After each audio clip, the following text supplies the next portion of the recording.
दोस्तों, अयोध्या में प्रकट हुए साक्षात लव और कुश कलयुग में ऐसा चमत्कार देखकर सबके होश उड़ गए। प्राण प्रतिष्ठा से पूर्व अयोध्या में कई बड़े चमत्कार हो चुके हैं, जिसमें गिद्धों का दिखना, भालुओं का दिखना, बंदरों के झुंड का दिखना, जमीन में से मां सरयू नदी का प्रकट होना शामिल है। लेकिन इस चमत्कार को अभी तक का सबसे बड़ा चमत्कार कहा जा रहा है, जिसके पीछे की सच्चाई जानकर आपके पैरों तले जमीन खिसक जाएगी। आखिर क्या है पूरी सच्चाई? क्या सच में लव और कुश अपने धाम नगरी अयोध्या 22 जनवरी से पहले ही आ गए?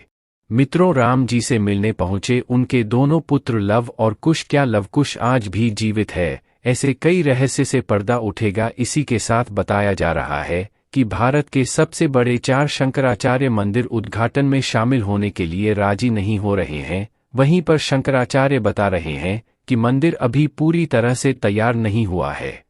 और वहीं गुजरात के बड़ोदरा से 108 फीट लंबी अगरबत्ती भी पहुंच चुकी है, जिसका वजन 3500 किलोग्राम है। उसी के साथ राम भक्तों ने 21 क्विंटल का घंटा भी मंदिर में पहुंचा दिया है। वहीं मंदिर के यज्ञ के लिए राजस्थान से 650 किलो देसी गाय का घी भी मंदिर में पहुंच गया है।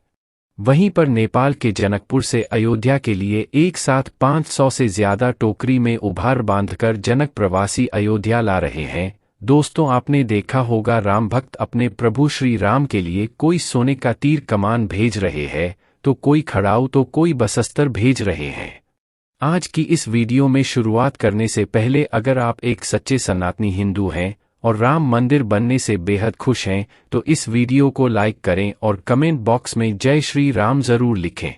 अयोध्या में राम मंदिर की प्राण प्रतिष्ठा की तैयारी जोर शोर से हो रही है। 22 जनवरी 2024 को राम लल्ला को गर्भगृह में स्थापित किया जाएगा। हर राम भक्त को इस दिन का लंबे समय से इंतजार था। अयोध्या में 22 जनवरी से लेकर 25 मार्च तक कई खास कार्यक्रमों का आयोजन किया जाएगा। इस बीच मंदिर के गर्भगृह के निर्माण का काम 24 घंटे चल रहा है। किसी भी मंदिर में की जाने वाली भगवान की मूर्ति की प्राण प्रतिष्ठा का बहुत महत्व होता है। मूर्ति की प्राण प्रतिष्ठा के बिना भगवान का पूजन अधूरा माना जाता है। दोस्तों, प्राण प्रतिष्ठा क्या होती है और लव कुश कैसे राम मंदिर में प्रकट हुए? सनातन धर्म में किसी भी मूर्ति की प्राण प्रतिष्ठा बहुत महत्वपूर्ण मानी जाती है। प्राण प्रतिष्ठा मूर्ति स्थापना के समय किया जाता है। किसी भी मूर्ति की स्थापना के समय उस प्रतिमा रूप को जीवित करने की विधि प्राण प्रतिष्ठा कहलाती है। प्राण शब्द का अर्थ जीवन शक्ति और प्रतिष्ठा का अर्थ स्थापना होता है। ऐसे में प्राण प्रतिष्ठा का अर्थ जीवन शक्ति की स्थापना करना या देवता को जीवन में लाना होता है।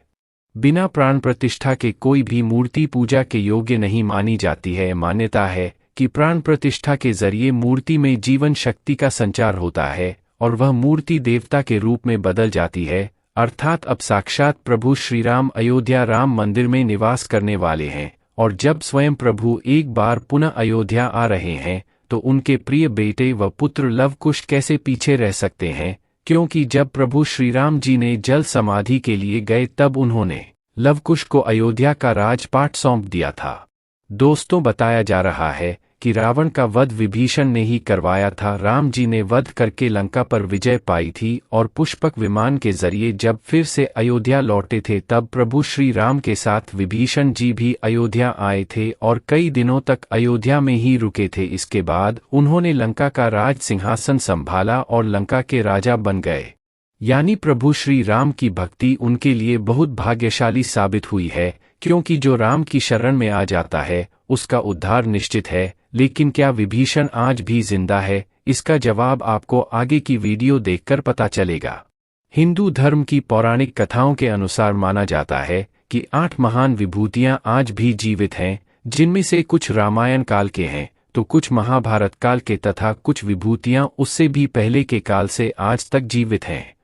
पौराणिक मान्यता के अनुसार विभीषण, अश्वत्थामा, बलि, वेदव्यास, हनुमान जी, कृपाचार्य, भगवान परशुराम और मार्कंडेय ऋषि चिरंजीवी में शामिल हैं। चिरंजीवी का अर्थ होता है जो सृष्टि के अंत तक जीवित रहे और जिसकी उम्र भी न बढ़े, और विभीषण भी इन्हीं चिरंजीवी में से एक है, जो आज भी इस धरती पर मौजूद है और अनंत काल तक जीवित रहेंगे।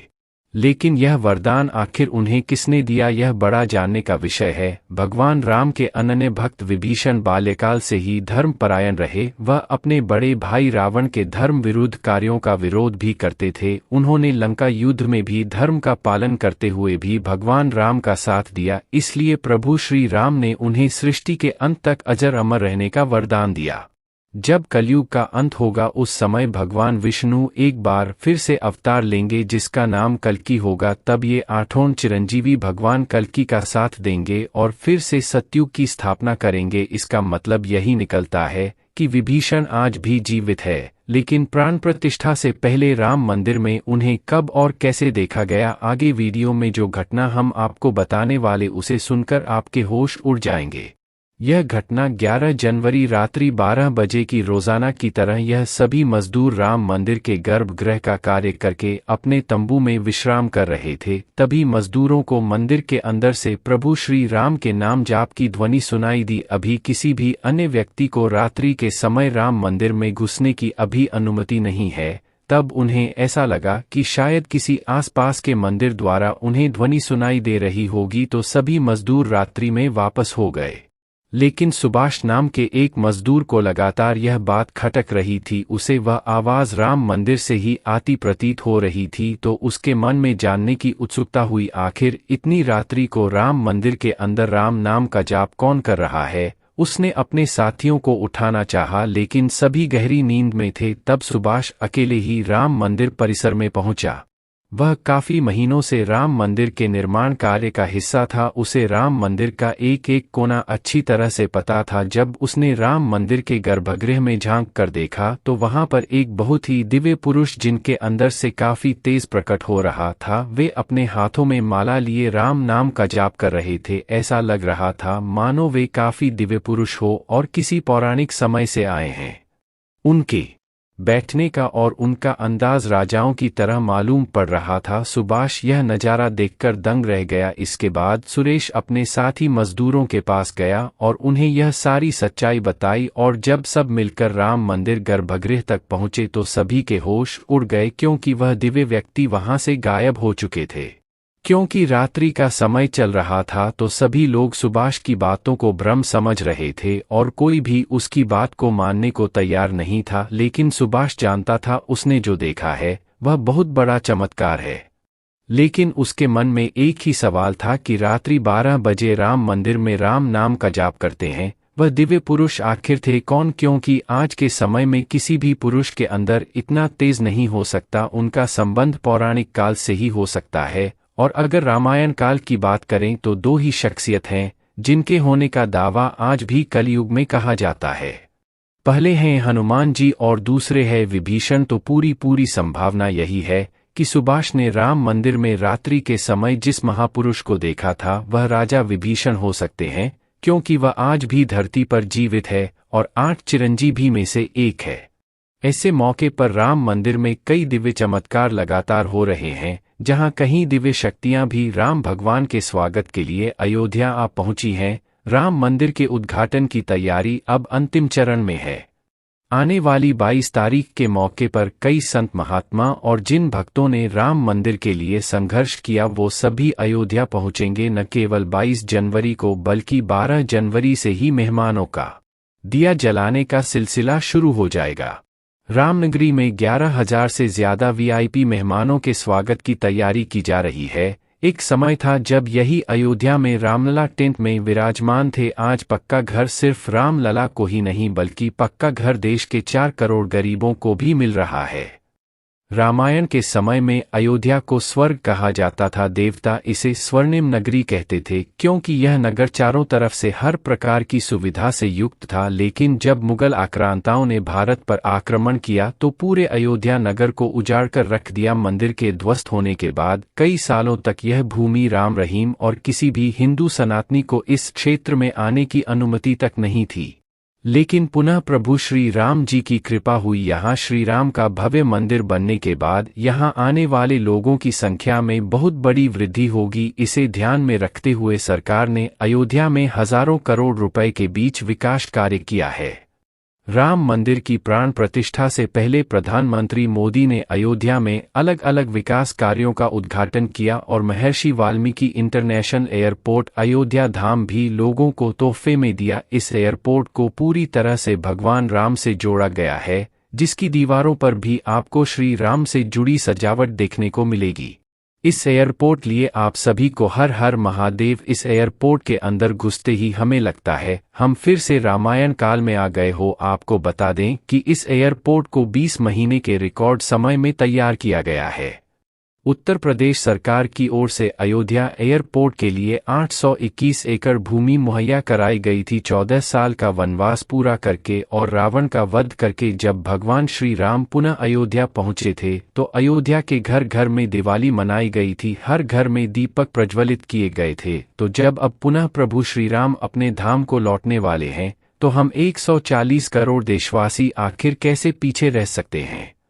अयोध्या में विवादित स्थल पर 500 साल बाद प्रभु श्रीराम के मंदिर निर्माण और श्री राम लल्ला की स्थापना के जश्न में 22 जनवरी को सिर्फ देश ही नहीं बल्कि पूरी दुनिया रोशनी से जगमग होगी।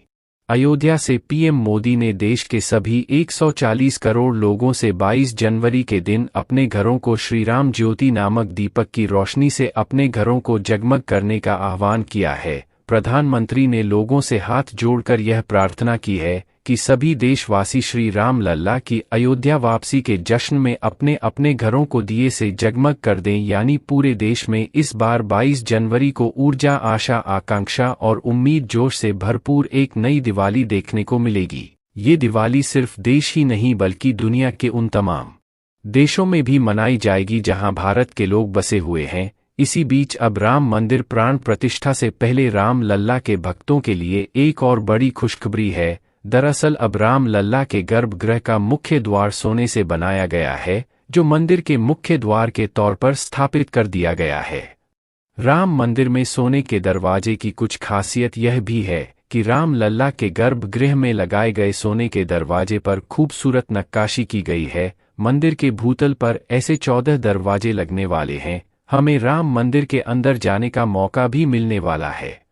लेकिन एक समय ऐसा भी था जब यहाँ पर हजारों सेवकों ने इस मंदिर के निर्माण के लिए अपने प्राणों का बलिदान दे दिया था। 1528 ईस्वी में राम मंदिर को बाबर के आदेश से उसके सेनापति मीर बाकी ने गिराकर वहाँ एक मस्जिद बना दी। इसके बाद से हिंदू समाज एक दिन भी चुप नहीं बैठा, वह लगातार इस स्थान को पाने के लिए संघर्ष करता रहा।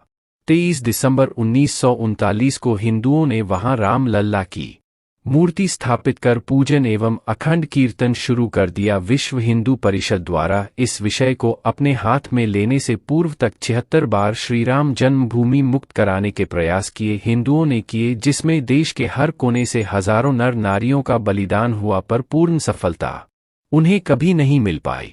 2 नवंबर 1990 को तत्कालीन मुख्यमंत्री मुलायम सिंह यादव की सरकार में कार सेवकों पर पुलिस ने बर्बरतापूर्वक गोलियां चलाई थी, जो कि सच में एक निंदनीय घटना है। उस समय अयोध्या के वासुदेव गुप्त, राजेंद्र दरकार, रमेश पांडे और कोलकाता के दोनों कोठारी बंधुओं सहित अनेक कार सेवक इसमें शहीद हो गए थे। नीचे कमेंट बॉक्स में आप इन्हें श्रद्धांजलि जरूर दें। लेकिन दोस्तों कहते हैं जो सच होता है वो स्प्रिंग की तरह होता है, उसे जितना दबाया जाए वह उतना ही तेज गति के साथ ऊपर आता है। 9 नवंबर 2019 का दिन सुनहरे अक्षरों में दर्ज किया गया जब सुप्रीम कोर्ट की 5 जजों वाली बेंच ने ऐतिहासिक फैसला सुनाया और विवादित जमीन हिंदू पक्ष को मिली। और अब 22 जनवरी 2024 को भव्य राम मंदिर के अंदर रामलाल की प्राण प्रतिष्ठा होने वाली है। इस प्राण प्रतिष्ठा के भव्य समारोह में देश विदेश की 11,000 हस्तियों का आमंत्रण दिया गया है। लेकिन दोस्तों, कुछ राजनीतिक दलों ने राम मंदिर के इस भव्य समारोह में आने का न्योता ठुकरा दिया है। इसके संदर्भ में देशवासियों का कहना है कि दुनिया में देवता और राक्षस दोनों प्रकार के लोग रहते हैं। देवता मंदिर में प्रवेश कर सकते हैं, लेकिन राक्षस मंदिर के अंदर प्रवेश नहीं कर पाते।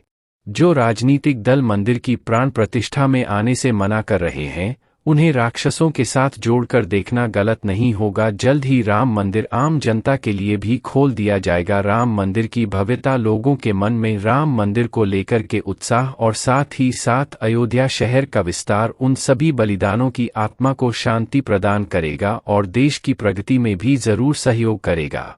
हम दोस्तों आशा करते हैं राम मंदिर से संबंधित जानकारी आप सभी को पसंद आई होगी, तो वीडियो को लाइक, चैनल को सब्सक्राइब जरूर कर ले और कमेंट में जय श्री राम अवश्य लिखें।